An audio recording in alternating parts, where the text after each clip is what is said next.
I'm Game Retainer, and in this video I've put together a pretty big list of POIs that make for really good bases in 7 Days to Die. This video is focusing on the Navezgane map, but you'll find most of these on other maps as well. Also, if you have watched any of my other videos, then you may have seen some of these entries before. I just figured I could pull some of them over into a new video, make a larger video, and hopefully show some of the newer players a few interesting places to live. With that said, let's jump straight in. First up, we have the MeMaw Residence. This is one of my personal favourites for the Navezgane map, and while it's not particularly well built, it doesn't take a lot to get it horde worthy, but the main reason why it's on this list is because of how close it is to Trade Erect. If I go above here, you can see just there, right in the middle of the screen, is the MeMaw Residence, and along the road is Rects. Next up, we've got Skeeter's Place. This one isn't particularly well fortified, but just like the previous entry, it doesn't take a lot to get this one horde ready. This place does also have a couple of notable features, with one of them being the garage and the other being this little pool out the front. It's also right by the lake, so provided you have the water purifier mod, you have an endless source of water. The main attraction for this one is just how flat this land is. Once you're further into the game, you can break everything here down and turn it into your own little fortress. Up next is Ranger Station Beta. This one has its own little protective fence around it, which can be very handy, especially for the first horde. And while this structure itself will need a lot of TLC to make it horde worthy later on, during the early days it makes for the perfect place to hide out from the zombies. Up next we have NFD Engine 4. This is great throughout a playthrough. It has walls on 3 sides and some nice flat land inside so you can extend off the main building. The building itself is made of brick and it spans across 2 floors and has a watchtower on the side. Not only that, but it is one of the closest POIs to Dyersville, and for those who don't know, Dyersville is the first major town you're going to come across in a regular playthrough, and it has lots of loot. On the other side of Dyersville is this Cracker Book. Cracker Books are great for looting because books and magazines are very important, but this one in particular has this little building on the top which can make for a really good early game base. Also, just like the previous entry, because of its close proximity to Dyersville, you're never going to be short on loot. This is Cell Tower 1. This place is quite far away from most of the built up areas, which can make looting a little bit tricky, but the nice flat land, the walls around it and this brick building can be a really viable base location early on, especially if you want to go on the roof and fire down at zombies from above. Next is Allistair's cabin. This one is pretty close to Trade Erect, so it's not going to be that much of a walk for you early on. What makes this really good are the 2 balconies here. An elevated position when fighting zombies is essential. Inside you have this nice staircase where you can slowly usher the zombies up one by one and pick them off on Horde Night. Camp Carwhal can be pretty good for those who enjoy the Wastelanders lifestyle. The walls are pretty nice around the outside, but early on you will need to do some pretty extensive upgrades if you want to stay here long term. This can and will hold up for the first couple of hordes, without many major problems. There's also some loot inside and a few bits that you could possibly use to start your own farm. If you want a base location that sounds funny and is funny, then check out Poopy Pants Country Daycare. This place is relatively easy to clear. Unfortunately, it is a little far away from the traders, but once you've unlocked the bicycle, it's not so much of an issue. Making your way inside, you have this position up here, which with a little bit of work makes for a really good fighting post. Not only that, but you can head straight through this wall here and you've got yourself an extra little area, and if you decide to break the floor below you, then you can fire down on zombies from up there as well. Just at the end of the road from the previous entry is Black Bust Mechanical. This one has walls all around it, and while they are wood, you can upgrade them, and it does have this nice little building here. This is good for those who want something that isn't too big, because the bigger the base early on, the more difficult it is to defend. If you make your way inside this building, you can come up onto this ledge here and it makes for a really good firing point for zombies down below. Just be careful because zombies will go into rage mode if they can't reach you. That said, with a little bit of TLC, this place can be a viable fortress. Hangman Retreat is next on the list. This one is one of the best kept buildings in the game. It's in really good condition, minus a couple of panels. It's pretty much fixed up. There are walls around it, although they will need fixing. You do have the pool here, which can be used for water if you're in a pinch, and there is the garage on the side. This one looks really nice. it can be turned into a horde base pretty quickly with minimal effort, especially for the first couple of hordes, because if you make your way inside, you have plenty of vantage points where you can set yourself up and fire on the zombies down below. The only downside of this one is that it's pretty far away from Trade Direct, but if you don't mind walking, then this could be a really good place to live. Moving into the Burnt Forest, we have the Crypts. This one has some nice strong stone walls around the outside, and a small building here, but one that if you're willing to put some stairs going up to, you can fortify it and turn it into a nice little fighting position during Horde Night. Not only that, but it has a downstairs area which, although flooded, it can make for a pretty good storage room, especially early on during your playthrough. Ranger Station Echo is a pretty good base location if you're playing with friends, but if you're not playing with friends, then it still might be quite viable because you can just focus on this tower here. Because it spans over a couple of floors, you've got plenty of space to run around and shoot zombies from above, and with a little bit of upgrading, this place isn't too difficult to fortify. This is Passon Gas Store 8. While the building itself isn't in the best of conditions, the overall shape of it makes for a perfect fighting point on Horde Night. This one will need lots of upgrading, and you will need to build something either off the back or the front to usher zombies, but the shape of it is pretty much perfect, especially early on. Because there aren't a lot of great base locations in the Burnt Forest, I'm going to do a little honourable mention for Bart's Salvage. This one, it is not good for a Horde Night, at least in my opinion, but if you are looking for a big storage base, then this place has got you covered. It has a large underground area, which, as I mentioned, isn't going to be good for Horde Night, but if you are a loot goblin and you like to pick up everything you can, then this is a pretty good place to store it all. Hey Dude Fields also gets an honourable mention, not because of this building here, the building is pretty terrible, but because of the nice flat land that it sits on. You're also at an elevated point with a road either side, and you're close to the pine forest.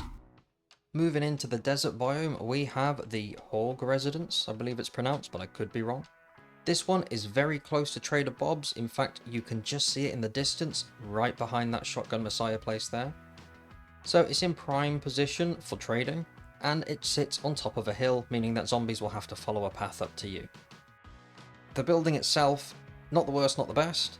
It is a little bit defended because of its elevation, and it does have this point up here, which makes for a nice vantage point for shooting down on zombies. This is perfect for those who don't really want to do a lot of work early on and are just looking for a place to move into. And yeah, that's about it for that one. This next one is the First Church of God. This can be converted into an early game horde base with very little work, mostly because of this bell tower up here. You knock out this window, make yourself a little firing point, you can shoot down on unsuspecting zombies. Aside from that, it does also have a basement, which, just like the previous entry, if you're willing to take a risk, then you can double up and have this as both a horde base and a storage base. A lot of players won't recommend having a storage base underneath your horde base, and I can't necessarily recommend it either. However, it's something that I do quite often because I like the risk. This next one seems to be a pretty popular base location, and while it's not one that I would choose for me, since a lot of people do like it, it does get a mention on this list. This is Johnnytown, and it has a huge underground complex. It's pretty fun to clear.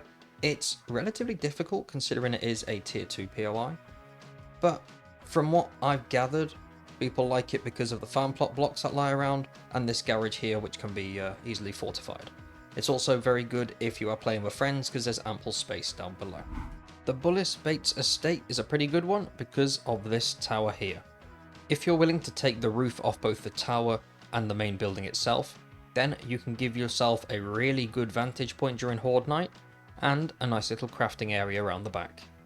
Since it's made of stone, it's pretty sturdy, although upgrading it is highly recommended, as is fixing out these windows for something a little stronger.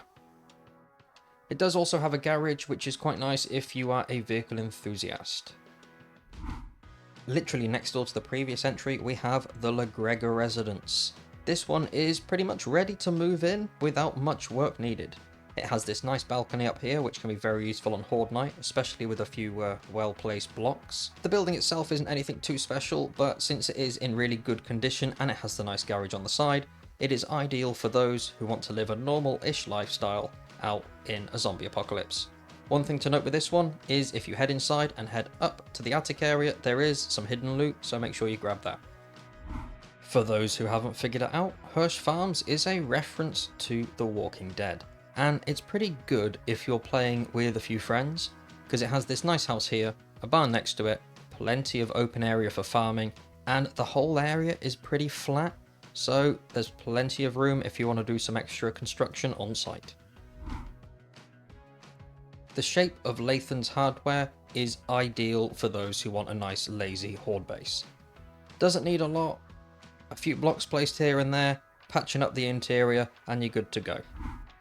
Fire Station 8 is a pretty good one if you're playing with friends. Located just inside the town of departure, this one has some pretty thick walls, which is quite nice, and it has several roofs which you can fight off. It also has plenty of space for all your vehicles down below, so if you are playing with friends and you want to make yourself a nice little mechanics place, then yeah, why not this one?